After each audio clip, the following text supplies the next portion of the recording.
Hello everyone, welcome back to RetroComs. Got a little something different for you all today. As I'm sure you can guess, this is a box full of cell phones. I purchased this lot on Mercari about a week ago. I have a rough idea of what's in here, but there may be some things that I've forgotten about, and there are certainly some things that I'm sure you guys would like to see. Without further ado, let's see what I got in the box. First up is this little Huawei device on Cricket. I don't have many phones by Huawei, so nice to have another addition to the collection. It's a pretty simple, basic looking device. Now, I have not tested any of these. I have no clue if they work. That might come another time. Here is a Pantech device on AT&T. Similar story with this one. It appears pretty basic, just a simple little messaging phone, but I don't have many Pantech devices either. I've never seen a Pantech in this form factor now that I think of it. So this is an interesting one to have. Next up, I'll go ahead and get this one out of the way. I'm sure you saw it peeking out. Its bottom case there is quite distinct. This is the Motorola Razr in this nice bright pink. This was on T-Mobile, a fitting color for that carrier. We will open it up. It's in pretty good shape. I would guess that this one works, but I do need to throw a battery in there and test it. Always happy to have more Razrs. Up next, a little basic Samsung flip phone. This one, as you can tell by the emergency button here, as well as the large keys that it has, I believe this one was intended for an older audience. Let's see. This one is a handset by Casio. They are known for making durable phones like the, I think it's pronounced G-Zone series. I'm not entirely certain on that, but this is another one of their rugged offerings on Verizon. Look around it. It has certainly seen some use. I'm sure this was probably used by someone who did a lot of outdoor manual type work and probably had a very rough life. Got the soft touch degrading here. It's not so bad that I can't touch it, but give it another year, it will probably be absolutely disgusting. Anybody who has felt that degraded soft touch knows exactly what I'm talking about. So this one might be due for further cleaning in the near future.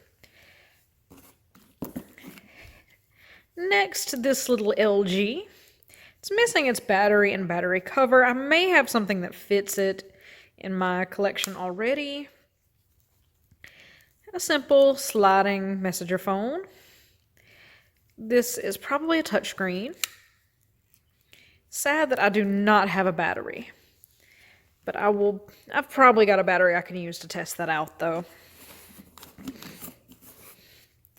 Here is a Sony Ericsson on Singular. I do already have one of this exact same model and color, but always nice to get more Sonys. I don't have near enough of those in my collection, as I'm pretty sure you saw in the video I made about them, if you've been tuned in. But overall, this one's in decent shape. A bit of scuffing there on the side, but that's definitely not unheard of for a phone of this era. I think I have another one just like it in here somewhere, but this one also looks familiar. This is another one of those Samsungs. It has a little bit of adhesive residue or something back here on the back. I need to thoroughly clean these. I did give them a cursory wipe with some isopropyl alcohol, but that is not enough to get rid of stubborn residue like that. That will need more detailed cleaning. Next up, oh look, here's that other Sony. Got some interesting stickers there on the back. I've not bothered to remove those yet. That appears to be, I'm not very good with the Asian languages. Is that Chinese, I believe? Interesting. I wonder what sort of life this phone has had.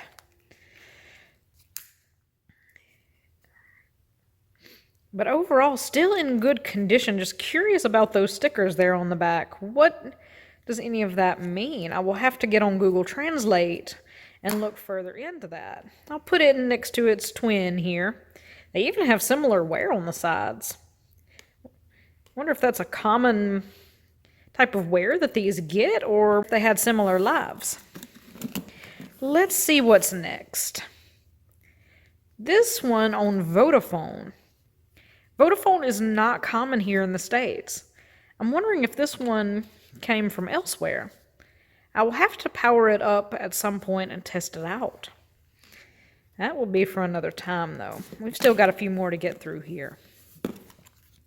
Next, this one is, for lack of a better word, chunky. It's a Motorola on Nextel, missing its antenna and its battery. There's its SIM card door flopping open. Charges with the typical charger for those type of devices. This was probably meant to be a rugged phone, again, for someone with some type of outdoor-based, more manual job that puts a device like, say, the Motorola Razr there at greater risk of getting damaged. You would want something like this or that Casio down there for that line of work. Next is Kyocera. I can't remember the name of these, but I do have one just like it in my collection already. I might have 2 or 3.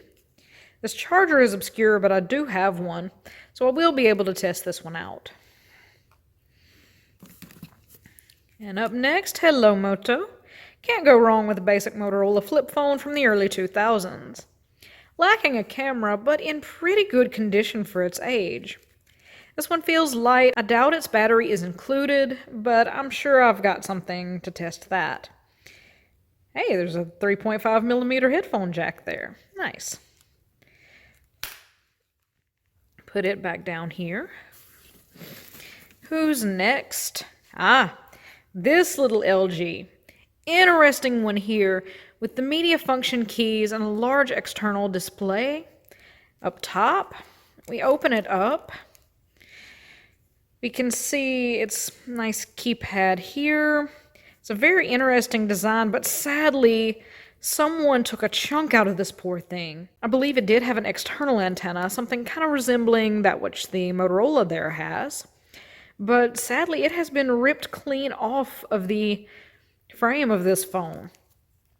I will have to do more research on these, but I have always wanted one of these little LGs. Sad that it came to me in this condition. Next up, we've got this Nokia.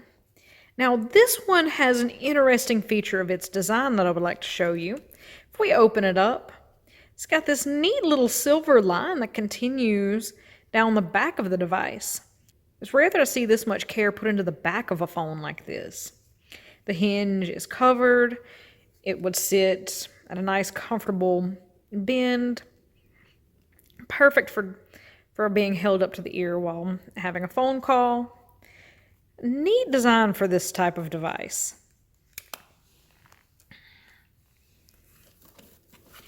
Up next, the legend itself, the Nokia 3310. At least I believe this is a 3310. At least the closest equivalent the US had gotten, because it is on T-Mobile. If you've been on the internet for longer than a month, you know that these things are renowned for their durability. And for a quick game of Snake. I will definitely have to plug this in and test it, but we all know that it's going to work. It's a 3310. Next up, speaking of telecommunication history, this device. And yes, you're reading that name correct, Qualcomm. as in the same Qualcomm that is behind these Snapdragon chips. And if you are using most Android devices, your phone is powered by one. Unless it's a certain Samsung or Huawei that uses Exynos or Kirin chips. There are probably more manufacturers that don't rely on Qualcomm, but many of them do. And I did not know until I got this device in my hand that they made phones themselves. Or at least if I did know, I had definitely forgotten, because I think of them for the processors, not the phones. Wait, is that a physical volume knob? I'm definitely going to have to look deeper into the functionality of this handset. It is definitely quite the hefty one, telling me that this is probably from the early to mid-90s. But I don't have many phones from this era. I will need to source a charger. This poor antenna has seen better days, but at least it's still on the device, unlike that poor LG there. I will put it right here. Definitely an honor to have this one. Next up, continuing with the older phones, this Ericsson device. Before it was Sony Ericsson. From a similar era, almost looking like one of those cordless home phones, but this is definitely a cellular device. I hope that I have chargers that will allow me to test both the Qualcomm and the Ericsson handsets there. I have another. I was hoping to get this one out of the box earlier, but here it is, pretty close to the end. Basic little Samsung held together with electrical tape. This poor phone. This thing has definitely seen better days. I have a couple in my collection already. Sad that this one most likely won't work, given how it is held together, but we'll see. These things are sometimes tougher than they look. And last, but most certainly not least, I wasn't going to end the video with that, as I'm sure you know. This Palm device is a Palm Trio. I do not have a working Palm from this era. I do have one of the later revisions of the Palm, maybe the Palm Pre, or something along those lines, but not a Trio, not from their heyday. This one is on Sprint. It still has its stylus right here, but sadly it does have these huge cracks in its screen. This feels like it's just the glass there, but since this is a touchscreen, I will probably need to replace the entire display and not just the front glass. It is definitely going to be tough to source replacement parts for this, I'm sure, but I will give it my best attempt because overall, minus the scuffing on the back, this thing is in great condition, minus this horrible busted screen. I hate to see it looking like this, and we'll try to figure out a way to restore it. But first, I need to see if it works. I don't have that charger, I'm sure. We will definitely be looking further at this Palm device. We'll put it right over here for now. We can zoom out and get a better look at my latest acquisition. And in the future, I will get more of these tested. I need to devote more time to testing some of the devices that I have. In the next video, I will probably be doing another layout of all the devices of a specific manufacturer. I will post that next poll on YouTube in the near future. But until then, this is RetroComms signing off.